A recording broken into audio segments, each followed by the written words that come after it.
សួស្តីគ្នាយើងអញ្ចឹងថ្ងៃនេះខ្ញុំមានវីដេអូខ្លីមួយយើងនិយាយអំពីការប្រើប្រាស់ AI ដើម្បីបកប្រែវីដេអូមកអញ្ចឹងមានថាវា live translation មកនៅពេលដែលយើងshare វាទៅឲ្យបកប្រែនៅទីតាំងណាមួយវានឹងបកប្រែដូចវីដេអូហ្នឹងជាភាសាដែលយើងចង់បកប្រែយ៉ាងឧទាហរណ៍ថាអានេះខ្ញុំមានជាភាសាអារ៉ាប់យើងស្ដាប់អត់យល់ទេយើងអាចស្ដាប់បានអញ្ចឹងខ្ញុំចង់បកប្រែ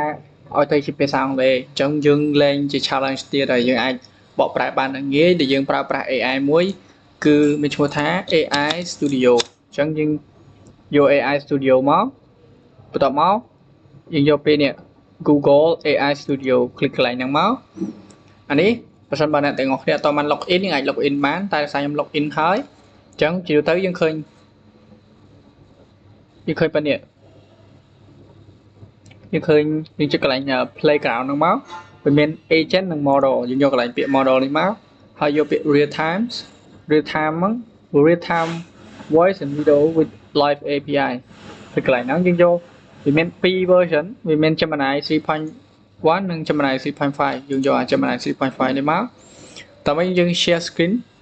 យើង share ទៅកាន់ tab ដែលយើងចង់បកប្រែអញ្ចឹងដោយសារចង់បកប្រែយើងចង់បកប្រែនៅ window entire screen ក៏បាន window ក៏បាន Chrome tab ក៏បានខ្ញុំ share ទៅ Chrome tab ដោយសារ video ខ្ញុំនៅ Chrome tab អញ្ចឹងខ្ញុំ share មក share complete ដាក់ថា share tab audio ផងយើង share សំឡេងវាទៅជាមួយ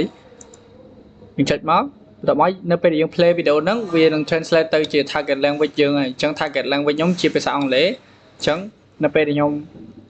បើកវាទៅវានឹងចេញជាភាសាអង់គ្លេសស្មើខ្ញុំអាចបើកឲ្យមើលបានវានឹង translate ឲ្យយើងហើយ Because here it's like 0.3, which was 3 out of 1,000. If you remember, if you want to draw the shape of the stress diagram, we could draw it as a rectangle.